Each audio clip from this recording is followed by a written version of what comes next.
In this week's blog, I ended with saying, ask yourself when you present, what, so what, now what? You know, a lot of times people give presentations and they just get up and they just give information and they don't really think things through clearly enough. So what is the what that you want to present? So what should that audience learn from that? And then finally, what should they do about it? But before even getting to that point, I think it's critical to start every presentation in the planning process with knowing your POW. And that's really the purpose in sharing that with you today, is POW, purpose. What is it that you want to achieve when you give that presentation? And you really need to step back and think about it. Is it just to give information, or do you want to get buy-in and do you want to get respect? You know, really, what do you want that audience walking away knowing, doing, or feeling? And there's really that public what they know that they can repeat. But then underneath it, it's also, well, what do you want them thinking about you from a leadership perspective as somebody that is a strategic thinker? So what's your purpose? Be real clear about what you want to do with that. And then next, and think in terms of the audience. You know, there's never a presentation that exists within a vacuum. There is always a reason that you're giving it to these people at this time. So who are they? There's 3 times to get to know an audience. Once is in advance while you're planning that presentation. Think through. And you might have 25 people, you might have 2,500 people, but who's the real audience? The audience within the audience. You know, you want to think in terms of the politic involved. Is there a decision maker there? Who are those influencers? What are the attitudes toward what you're talking about? What's the knowledge base that they have? And what is it you want them, again, walking away knowing, doing, or feeling? That goes along with the purpose, but you've got to think how it relates specifically to the audience that you will be speaking to.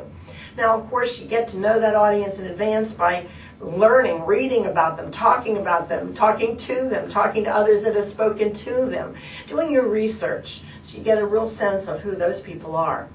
But it's not too late, though. You got your initial preparation done, but I always think it's important to arrive early at any venue and get a sense of who that audience is. Have there been other people in the room? Have there been other speakers? Get a look at how they are reacting and they are responding. Chat with people if it's at a conference. So again, you get a feel. You're testing the waters. And then finally, you know that old Yogi Berra expression, it ain't over till it's over? Well, that's true, because if you're going down a path and you're getting a sense that that audience is not going with you, don't keep going. Stop, redirect, open some questions, take a different path. So knowing your audience, in fact, it's funny when people say, what's the #1 mistake people make when presenting? I'm going to say right here, they don't take the time to know who the people are that they are speaking to. Because you could have a great presentation. If it doesn't resonate with that particular audience, well, then what's the point? So you want to know your purpose and who is in that audience. And then finally, the logistics are important as well. Now, I found a lot of people make mistakes here. Logistics is huge. I mean, even numbers of people in the audience is part of a logistic. And that might make a difference as to how you organize your room, what kind of visual materials you want to use. Other logistics include time and what time of day. After lunch, do you really want lights out and slides on? I don't think so. In fact, sometimes you don't want lights out at all.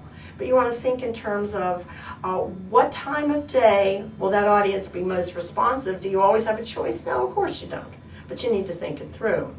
I don't believe speakers are victims. I think we have a lot of choices around that, and understanding the logistics is part of it. And a big part of logistics, of course, is how much time. If you are given 20 minutes to present, then don't plan to speak for 20, run out of time, rush at the end, flick through your slides. That's just not going to work. You really need to think in terms, if you're given 20 minutes, you probably want to prepare for no more than 15, knowing that you'll probably go longer or there's time for Q&A anyhow. So you should really think in terms of preparing to speak for a lot less time than you actually have. If you expect a lot of interaction, you might be down to 25% of the time. If there's just some interaction and an occasional question, you might prepare to speak for 50% of the given time. or 75% if it's a straight presentation. But if you are unaware of where you fall, how much time you have, when you're presenting, how that room is going to be arranged, then everything just comes as a shock, and you're not really thinking it through and asking for what you want. So your pal, you want to think about that before you sit down and put anything together when it comes to a presentation. Now, on the blog, I said the what, so what, now what. How do you even get to that if you haven't already figured your pal? So take it with you everywhere, whether it's a phone call, a meeting, or putting together an important or a seemingly unimportant presentation. You can't go wrong by analyzing your pal.